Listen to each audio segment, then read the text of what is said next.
Okay. Excuse me.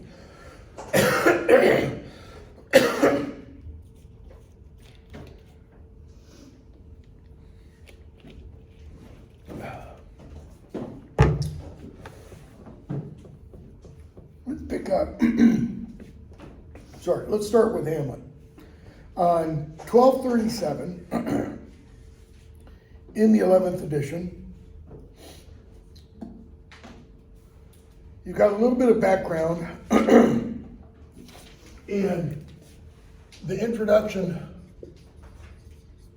mentions the phrase or the genre of revenge tragedy. Talks about its history in Seneca, a Roman playwright who was famous for it. Talks about at least one other revenge tragedy in Shakespeare's day, Thomas Kyd's Spanish tragedy from roughly 1587. But it doesn't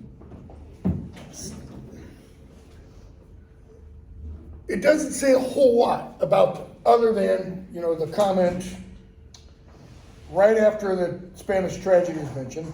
Basically, this type of play consists of a murder that has to be avenged by a relative of the victim. Often in revenge tragedy, you will have multiple deaths. Let me back up. Murder, okay, multiple deaths.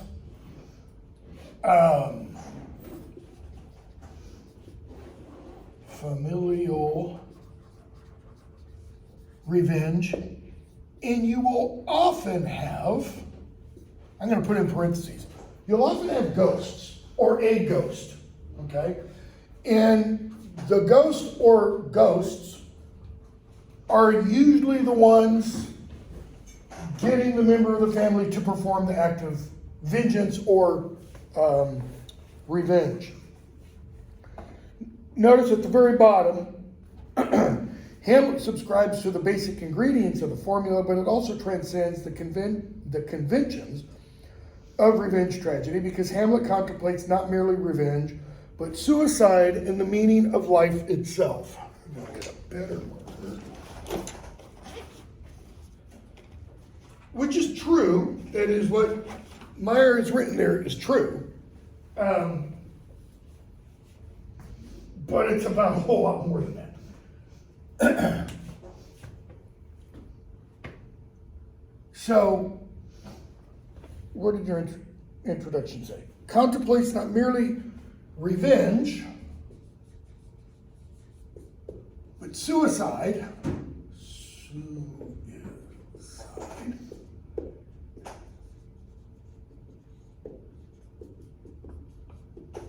In the meaning of life.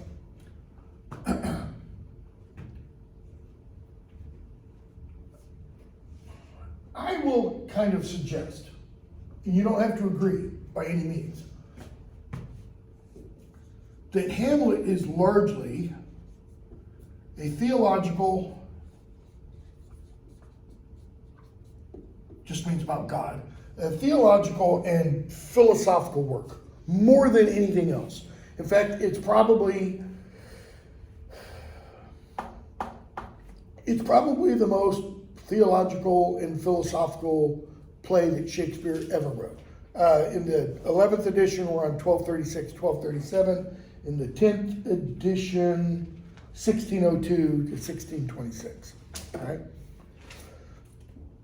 Now, as with all of Shakespeare's other plays, there is a source for this.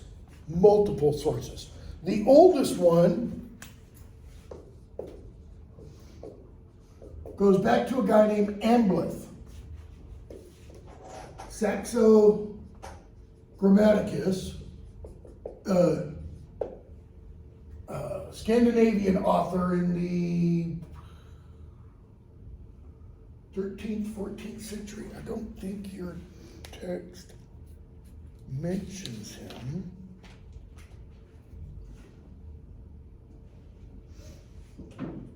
No, it doesn't, but it should.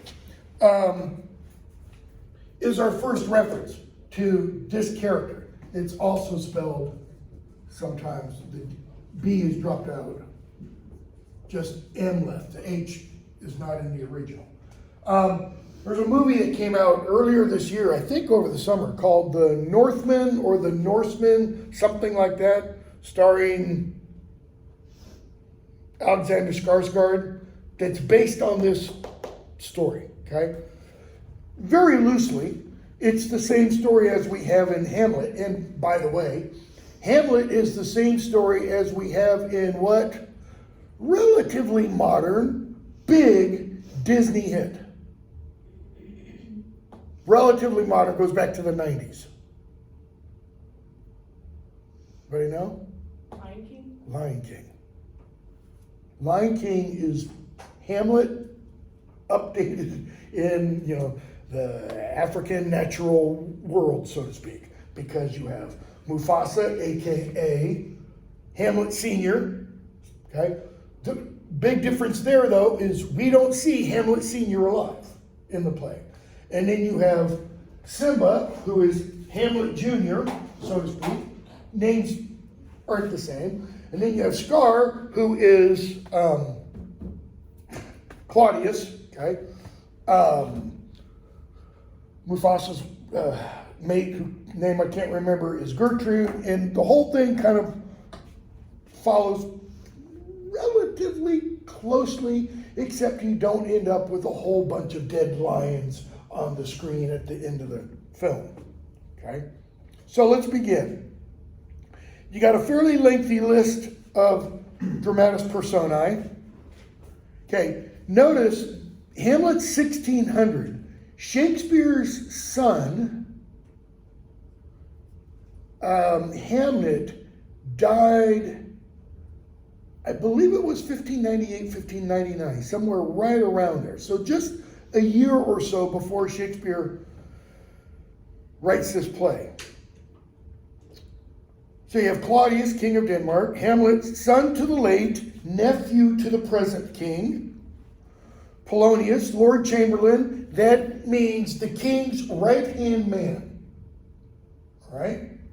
At this point, the players that Shakespeare was part of were still the Lord Chamberlain's men, because Queen Elizabeth was queen and King James had not yet ascended the throne. Horatio, a friend to Hamlet, Laertes, son to Polonius, etc., etc. Now, notice one of the interesting things is the play is set in Denmark, and yet look at almost everybody's name. They're Latin. Kind of odd that he doesn't give them Germanic names for the most part. Hamlet is Germanic.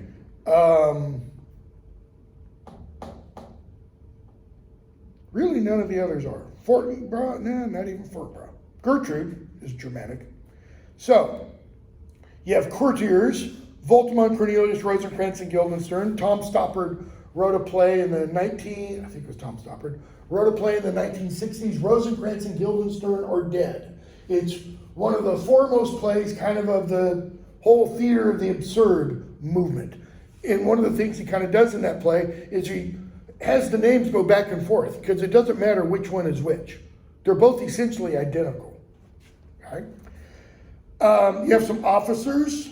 Then you have Reynaldo, servant to Polonius. You have players, that is actors, who are going to come in. You have what are called clowns, and they're identified as gravediggers. You have no true clowns. What we think of as clowns, at least, in Shakespeare's plays. Nobody with the big funny shoes and the nose and all that kind of stuff. Okay? And the gravediggers, they're not funny even in the sense that kind of clowns are funny. The gravediggers are kind of like the rude mechanicals in Midsummer Night's Dream, in that they're common, ordinary, everyday people. Blue-collar workers, all right?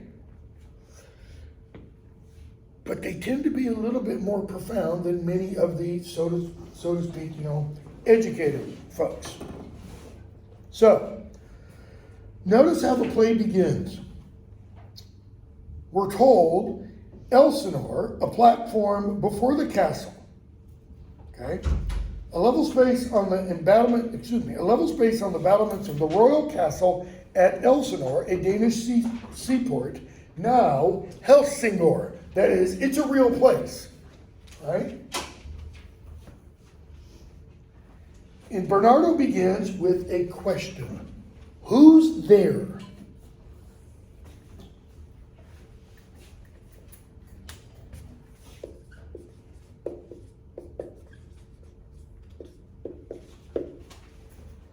What does that question imply?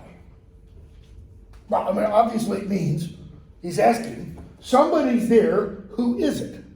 So what is Bernardo doing on that platform?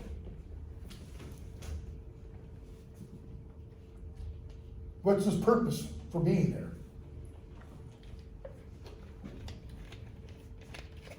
there? He's standing guard. Okay? He hears a noise. So if he's standing guard, what should he be doing? If you're a security guard, if you're a cop and you're out on patrol, what should you be doing? Should be looking around and being alert. You should be looking around and be alert. You shouldn't be BSing with your partner, etc. You're aware. Your eyes are open. You're on watch. Okay? So,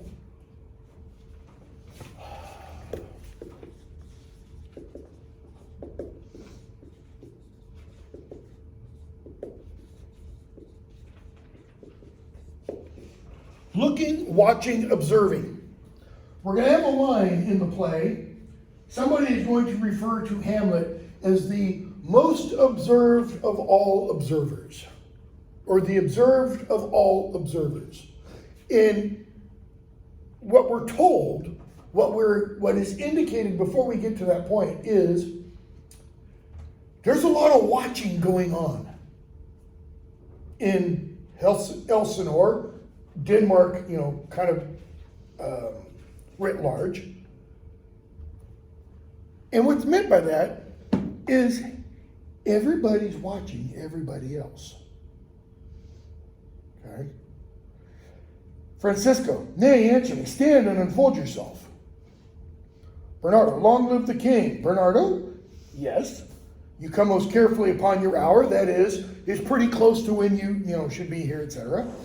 Clock has just struck 12, we're told. So Bernardo says, Francisco, you can go to bed. So it's a shift change. New watch. Francisco's been on watch. He can leave. Bernardo is now coming on watch. Francisco, for this relief, much thanks. In other words, I'm glad to get out of here. 'Tis bitter cold, and I am sick at heart. So the coldness is one reason, but something's bothering him. That's what the sick at heart line means. Have you had quiet guard? Not a mouse stirring. That's where Samuel Clemens get, not a creature was stirring, not even a mouse from. Not a mouse stirring. Well, good night. If you meet Horatio and Marcellus, tell them to hurry up. So as you are leaving, if you run into these two, tell them to get out here quickly. So Horatio and Marcellus come out. And they talk a little bit. Line 21. Marcellus asks, has this thing appeared again tonight?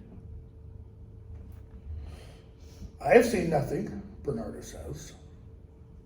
Horatio says, 'tis but our fantasy.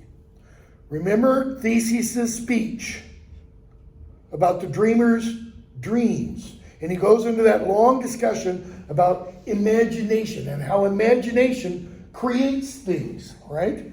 Horatio says, 'tis but our fantasy. Our, plural. They've both seen it. Horatio says, you're seeing things that's not real. And will not let belief take hold of him. Top of page 1240, line 24. And will not let belief take hold of him touching this dreaded sight. Twice seen of us. See, it'd be one thing if they'd only seen it once. But Marcellus, it is Marcellus speaking, right? Yeah.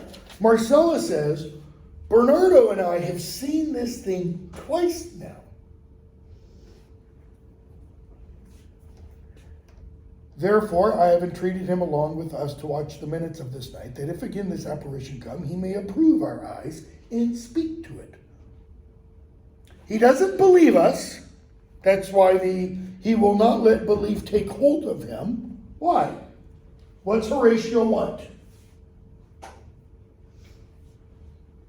When Thomas the disciple was told, the Lord is risen from the dead, what did he say? Anybody know? I will not believe it unless I see him with my own eyes and put my finger through the hole in his hand and my hand in his side. 8 days later, Thomas gets a tap on his shoulder. When they're in the upper room, the door's locked and everything, and Jesus goes, I'm here, feel it, put your hand in my side. So, Horatio wants, well, he wants to see. Why? What's the phrase? Seeing is believing. If we are reading Shakespeare's Othello, the phrase that would be used is Horatio wants the ocular proof. Obviously, long before Photoshop and all, digital editing and such. Horatio will not appear. Why does he say it will not appear? Because he doesn't believe it. Notice, belief precedes, for Horatio, perception.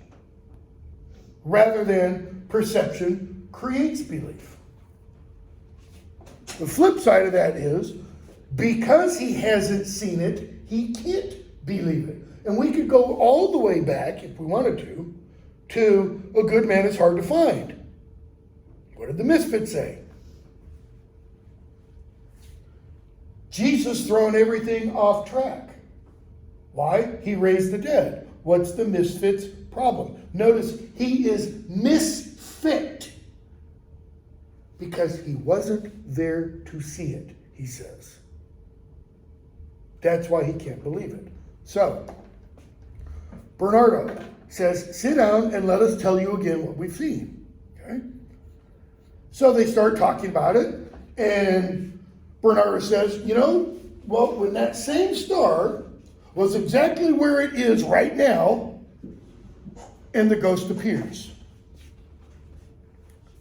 Shh, look where it comes again. In the same figure that is appearance like the king that's dead.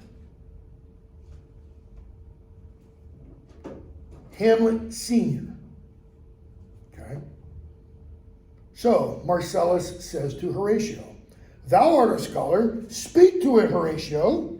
Exorcisms, your footnote, were performed in Latin, which Horatio, as an educated man, would be able to speak. Okay, that's true, but Marcellus isn't saying, exercise it, Horatio.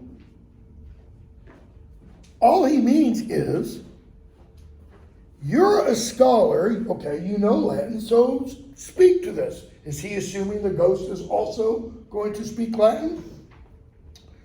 Bernardo, doesn't it look like the king? Most like. It would be spoke to. That is, it desires to be spoken to.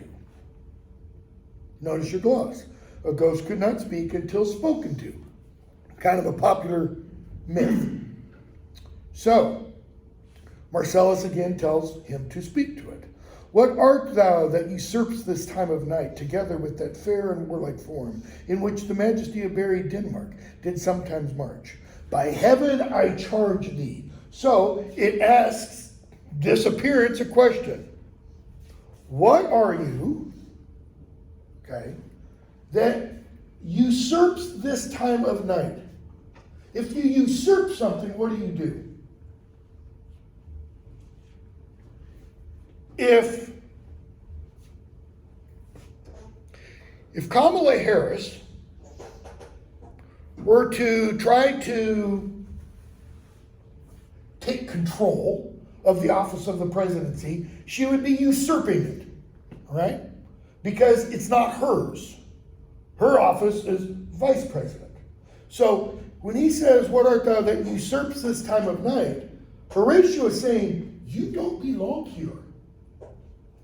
Because where do the dead belong? Dead, in the ground, souls somewhere else.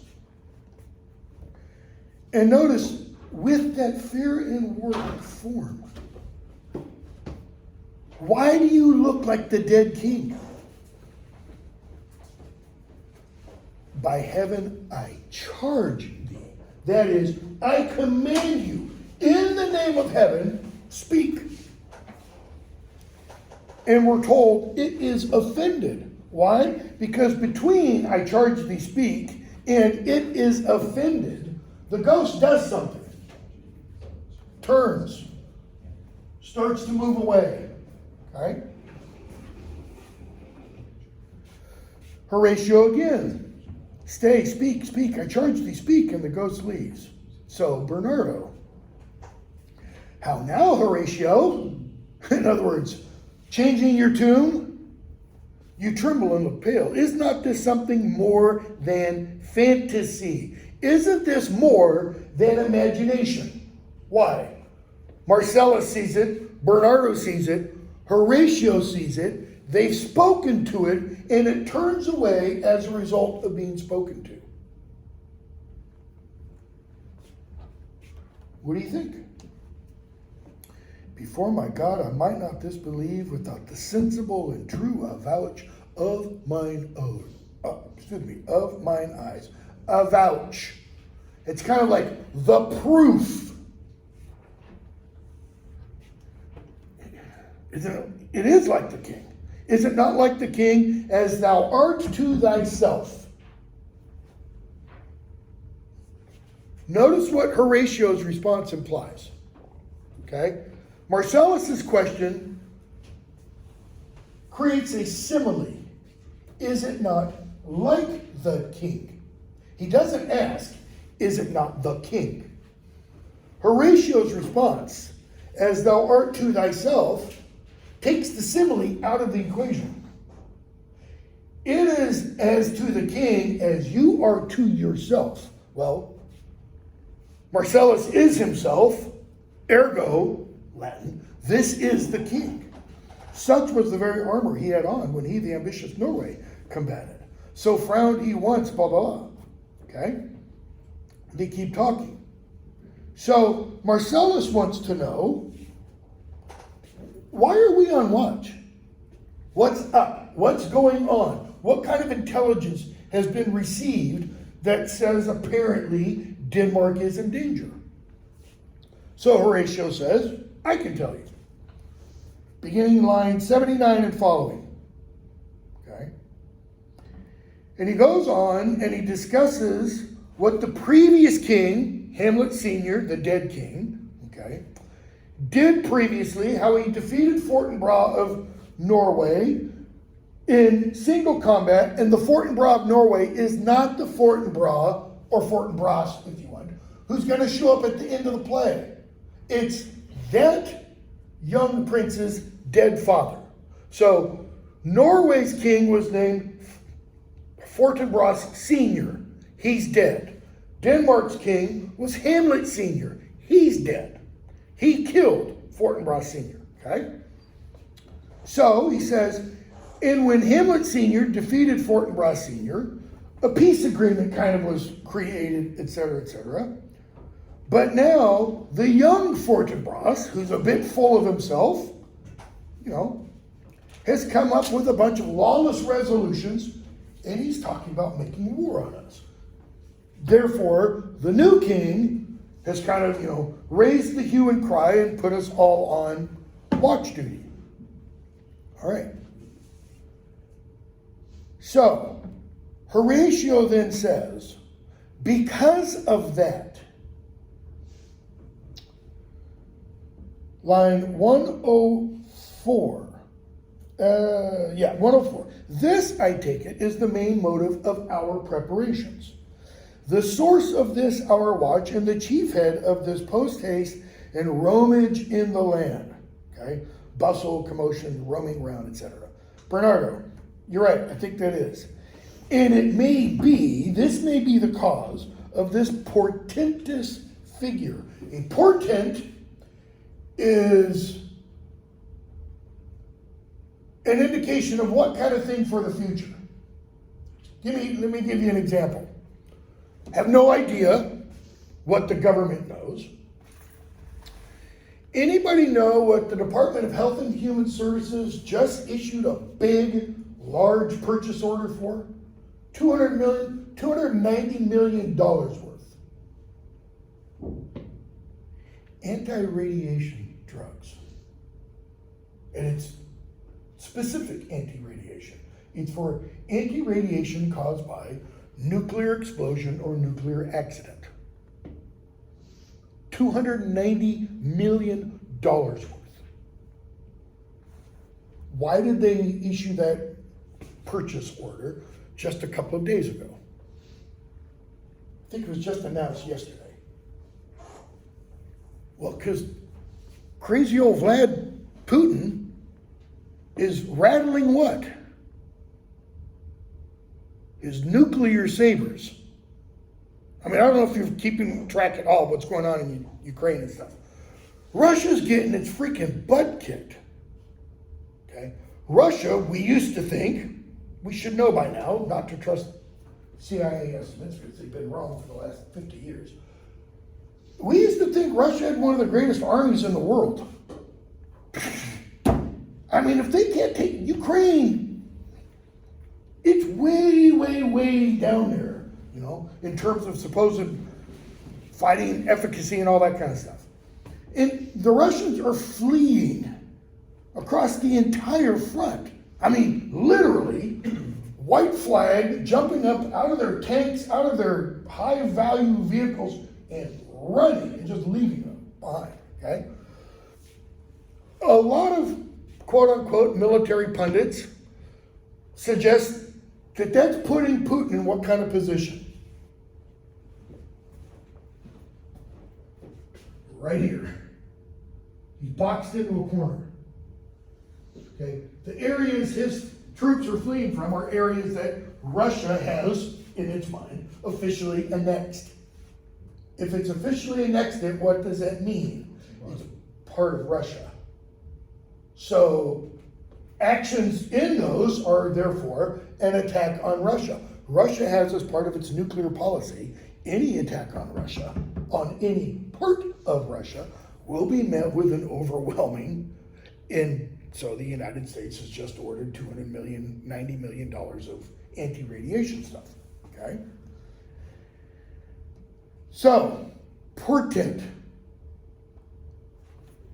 That purchase is kind of portentous. It kind of has made a lot of people, and then, you know, a little addition to that, Biden last night at a Democratic fundraiser referred to, literally in his speech, you know, we are the closest to Armageddon as we have been since October 1962. The October Cuban Missile Crisis, okay? Which was really close to boom. This portentous figure comes armed through our watch. Notice the dead king is in full armor. That's portending war in the future. It's like in the first Harry Potter novel when Harry and a few others are off in the forest and they're talking to centaurs, and the centaurs just keep saying, Mars is bright tonight. What's Mars? Who is Mars? Let me put it that way. God of war. In other words, you better get ready. You start building your armaments. So like the king that was and is the question of these wars. Horatio, a mote it is to trouble the eye. What is that? kind of language, what kind of literary technique? That is an illusion. It's a biblical illusion. A mote to trouble the eye. Christ says, when somebody comes up and asks him a question, pull out the beam in your own eye before you do what? Judge somebody else. Okay? Look internally, he's suggesting. So he says it's a mote, a speck of dust that kind of makes you do this. But it's not in this eye, it's in the mind's eye. So just as you do this when your eye is bothering you, what does your mind do when something's bothering it? It just kind of feeds and chews on that thing that's troubling it. Okay? So he goes on and he alludes to Julius Caesar. And it's almost like Shakespeare saying, go read my play. Because Julius Caesar is full of portents of things that will happen. Ides of March, Julius Caesar's assassinated. So he gives a whole bunch of examples of the kinds of portents that are happening. Okay? The ghost comes back in. And he says, I'll cross it. Which your law says, meet or face, thus bringing down the evil influence on the person who crosses it. Possibly, okay, depends, I think it could be argued, on whether the ghost is an evil ghost or a good ghost. That's presuming there's the possibility of a good ghost, which isn't necessarily the case. So that's why I'm saying it's presuming the possibility of a good ghost. We're going to see what Hamlet, the character, will say later about the possibility of a good ghost. So, Horatio says, stay, illusion. If thou hast any sound or use of voice, speak to me. And you've got a stage direction. It spreads his arms. It, footnote, the ghost, or perhaps Horatio. That's an asinine footnote. If it were Horatio, what would it say?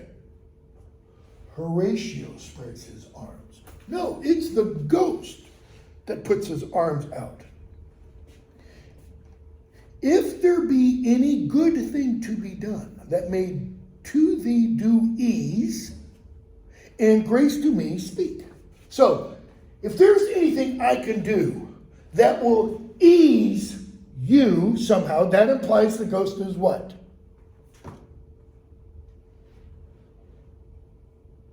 Not at ease?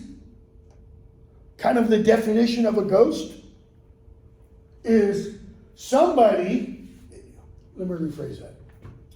Kind of popular British belief. Shakespeare's time is, pretty much today too.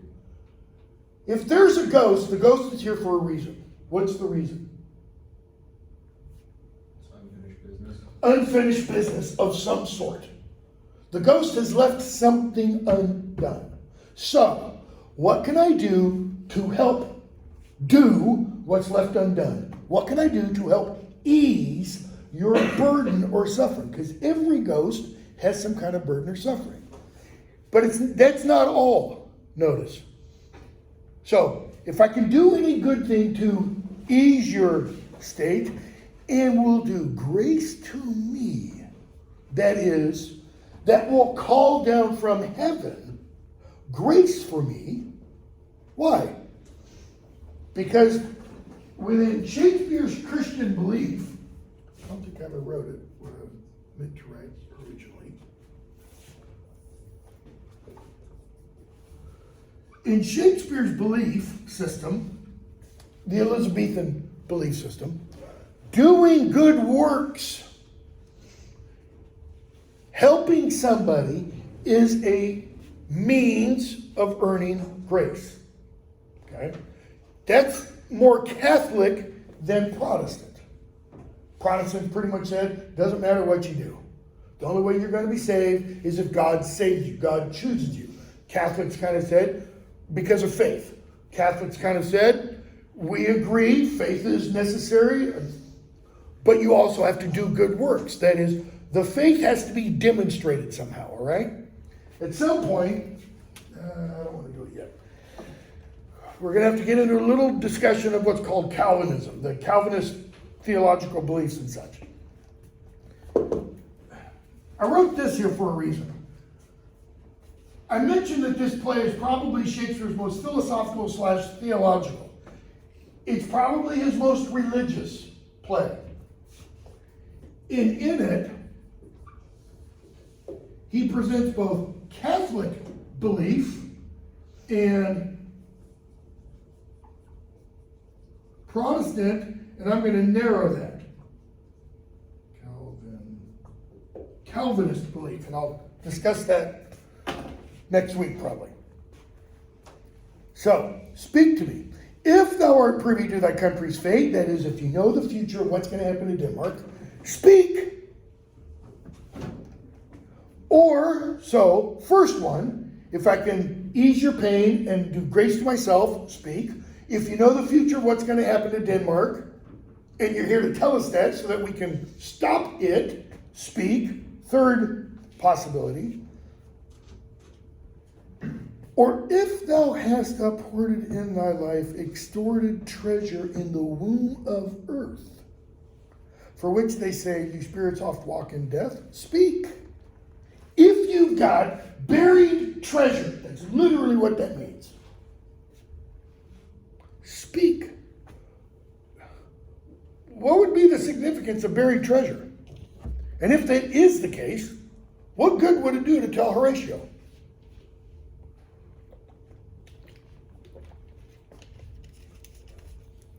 Notice, uphoarded in your life, extorted treasure. Phrase that used to be used, not used very often anymore, ill-gotten gain. Money you should not have had. Horatio's implication is, if that's the case, tell me. Why? What will he do? Take it for himself? No. He'll take it and give it away. He'll distribute it. That kind of releases the ill-gottenness from it. It cleanses it, if you want. Okay? Cock crows. Marcellus offers to strike it with his partisan. Okay, big spear. What good is that going to do if it's a ghost? It's going to go right through it. It's not going to do him any good. Okay? The ghost leaves. Marcellus. We do it wrong, being so majestical, to offer it the show of violence, for it is, as the air, invulnerable, and our vain blows malicious mockery. Notice that. He says, our attempting to strike it with something mocks it. How so? In, which one is it? It's either the first or the second Pirates of the Caribbean film. There's a scene where Captain Barbossa and his crew are on their boat drinking and eating. Anybody remember the scene I'm talking about?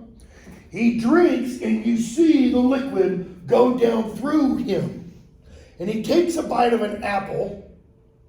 Anybody remember? You don't have to, not exactly what he says, but the general idea. There's no pleasure in it. There's no pleasure in eating or drinking. Why? Because they can't taste, because they're not real in that sense. They're ghosts. And that only happens, we only see that because the moonlight shines on them, and that reveals their true nature, okay? It's the same thing. By attempting to strike it with their spears, okay, Marcellus says, we mock it because it has no body to be hurt with a spear. It's kind of like, really? I'm already dead. Come on. So, Horatio says, I've heard that the cock, which is the trumpet to the morning, You know, doth with his lofty and shrill sounding shroud awake the God of day, and at his warning, the extravagant and erring spirit hies to his confine. Extravagant and erring means wandering the earth. When the break of day comes, ghosts have got to go back to their graves. Kind of like the vampire myth, you know. Vampires have got to go back to their coffins with the earth and stuff at night. Okay? So, Marcellus talks about the cock and such. Horatio says, so have I heard and do in part believe it. All right? But look thou the morn and russet mantle clad, blah, blah, blah. Okay? So we finished that scene. That first scene is all to introduce two kind of ideas. One, this idea of watching. Okay? And two, a ghost is present, and a ghost always indicates something is wrong. Something is out of kilter. Scene 2, a room of state in the castle. And we have a flourish. Flourish is just, heralds blowing their trumpets. And in comes Claudius, king of Denmark, and Gertrude, and all the others. If you're going to watch a film of this, which I would encourage,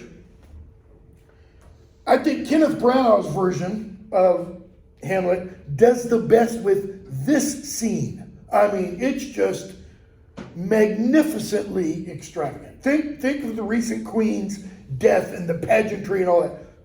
You get all that pageantry in this production, in this scene. So, Claudius comes in. Though yet of Hamlet, our dear brother's death, the memory be green, that is, he's not been dead long,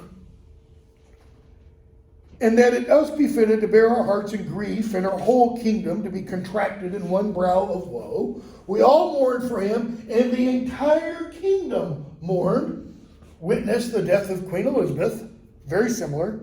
Yet so far hath discretion fought with nature, that we with wisest sorrow think on him, together with remembrance of ourselves. It's discretion, it's wisdom, to think on Hamlet, who's dead, and to also think of ourselves. He's using the royal we. Just because Hamlet's died doesn't mean I don't have to think about myself. Okay? So what does he say? Therefore, our sometime sister-in-law, now our queen, the imperial jointress to this warlike state, have we as 'twere with a defeated joy, with an auspicious and a dropping eye, with mirth in funeral, and with dirge in marriage, in equal scale weighing delight and dole, taken to wife. The king is dead, his queen is alive, I've taken his queen as my wife. What relation is Claudius to the dead king? We will find out very briefly. Brother. So he's saying, my dead brother's wife is now my wife. Now, in Old Testament times, not a problem. In quote-unquote Christian times, what kind of problem? Sin. What is that called? Marrying your brother's wife. Coveting your neighbor's goods? Well, yeah, that too. It's incest. It's not incest in the sense that she is your blood relation. It's incest in the sense that she was your brother's wife. Within the tradition of the Christian church, that's considered a big no-no. Okay? St. Paul, in his letters to the Corinthians, who kind of, raised incest to an art form, sons taking their father's wives, daughters taking their mother's fathers, brothers taking sisters. There's just all kinds of accounts. That's why Paul has to write 2 letters to the Corinthians, because they're a bunch of perverts. Anyways, he says, to do what? to lessen our sorrow, I've increased our joy. So we got married. Did he just do it on his own? Did he just do it as, obviously Gertrude is involved. Was it his decision alone? Was it on a whim? No. He's going to tell us. Nor have we herein barred your better wisdoms, which have freely gone with this affair along.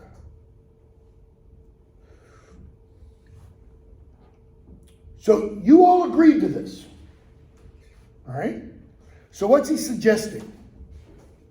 If they all agreed to it, then I'm asking this kind of metaphorically. Is the incest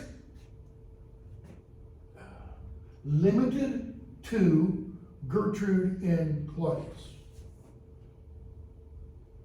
No. By getting everybody else to go along, he essentially does what with the blame? He spreads it all around.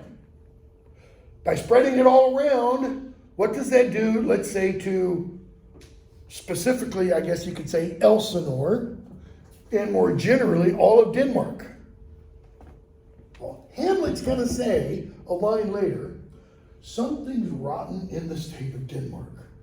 It's kind of like the play opens with this happening. Okay? For all, that is, for your agreement for our marriage, thanks. Now, and he goes on to talk about young Fortinbras, this upstart punk from Norway who's threatening our kingdom. So, he talks about, the ambassadors that he's going to send to Norway and, the charges he's written and such. And so Cornelius and Voltimand, two courtiers, are going to go do his bidding. Okay? Then he turns to somebody else. He turns to Laertes, the son of Polonius, his Lord Chamberlain / right-hand man, greatest advisor. He says, what's up with you, Laertes? Okay? Are you going to leave? Or he says, what do you want, Laertes? And he says, I'd like your leave and favor to return to France. Why? He's a student in Paris. So why has he been in Denmark? Marriage. So now he's going back. He says, your father say it's okay? Yes, he has. Then you can leave. Okay? And then he turns to Hamlet. Line 64. But now, my cousin Hamlet and my son. And you've got a gloss for cousin, any kin not of the immediate family. So, not a son, not a daughter. So just some kind of familial relation. Hamlet replies as an aside. Okay? A little more than kin and less than kind. What's an aside? An aside is when, go ahead. Does that mean like additionally? Kind of. An aside isn't directed to the other characters on the stage, to the other actors on the stage. An aside is directed out here to the audience. So usually, when a character gives an aside, before the character's actually going to utter the words, it's going to move kind of towards the front of the stage so that the people out here can hear, but nobody on the stage hears it. Right? It's like, notice the like, so an analogy. It's like a soliloquy in that the character is expressing his real thoughts. And nobody else within the play hears it. It's not a soliloquy because there's other people on the stage at that time. All right? And it's directed directly to the audience. So is it like kind of breaking the fourth wall, essentially? Yeah, but he's not directly addressing the audience. Okay. He doesn't say, this is for you only to hear. That would be breaking the fourth wall. Okay? So, a little more than kin and less than kind. What does he mean, a little more than kin? Okay, your gloss for kin said just familial relation, but not nuclear family, so to speak. So a little more than that means, Closer than just cousins. yeah, we're closer than just cousins. What specifically are they? Uncle. Claudius, uncle, Hamlet, nephew. Okay? In less than kind. And you've got a gloss down there. My relation to you has become more than kinship warrants. Why? Because of the incest. Because now he's what? Uncle slash stepdad. Okay? It also has become unnatural. That's the less than kind. Kind means natural. What its nature is. Like, what kind of thing is this? It's a bottle, right? So everybody would say that. And we can have different shaped bottles, okay? What kind of thing, what nature? It's paper, right? So, less than kind. What he means is, it's against nature. I should not be your stepson. There's nothing he can do about being his nephew. Okay? How is it that clouds still hang on you? Not so, my lord, I'm too much in the sun. What does he mean, clouds hang on you? Well, we don't really know yet, but it's going to come, it's going to be revealed in the next several passages. How's Hamlet dressed? Good Hamlet, cast thy nighted color off. So he's dressed as a knight? Not Knightted. He's dressed in black. All black. Okay? So let me back up. Not so, my lord, I am too much in the sun. What? How? He doesn't have a tan, that's not what it means. What would the sun of a court be? The center. Who's the center of a court? The king. Theseus is the center of Athenian life. Claudius is the center of Elsinore. The sun is the center of the solar system. All right? So he's saying, I am too much in your presence. Good Hamlet, cast thy nighted color off, and let thine eye look like a friend on Denmark. Do not forever with thy veiled lids seek for thy noble father in the dust. Thou knowst 'tis common, all that lives must die, passing through nature to eternity. So, what does she mean by his veiled lids? Talk about his eyelids. How are they veiled? It's not the minister's black veil. Like grief? Yes. How does he express his grief? Because he walks around like this. Look at what else we read. Stop, do not forever with thy veiled lids seek for thy noble father in the dust. He doesn't look up at people. He's always walking around like this. Shoulders down, hunched over, looking at the ground. His lids are veiled in that if you were to look at me right now, you don't see my eyes, you only see my eyelids. That's what she means. What is common? Thou knowst 'tis common. Death is common. All that lives must die, passing through nature to eternity. Everybody dies, Hamlet. Hamlet says, aye, madam, it is common. Your gloss tells you, it is common, but it hurts nevertheless. Possibly a reference to the commonplace quality of the king's remark. In other words, your remark, mother, is trite. It's just a, what's the word that starts with a P? I can't remember the word. It's what everybody says, okay? She says, well, if it is, then why seems it so particular with thee? Why does it appear to be particular with you? Who's died? His dad, his father. How long ago? The memory is green, Claudia said. We're going to find out it's somewhere between 2 to 4 months. Is it proper that Hamlet should still be grieving for his father? I would say yes. Okay? And we need to stop there. We'll pick up with 76 because Hamlet goes into one of his little good speeches right there. Have a good fall break. Quiz due tonight. Don't forget, if you haven't already done it. I won't put a quiz up before Wednesday, so just keep reading Hamlet for Wednesday.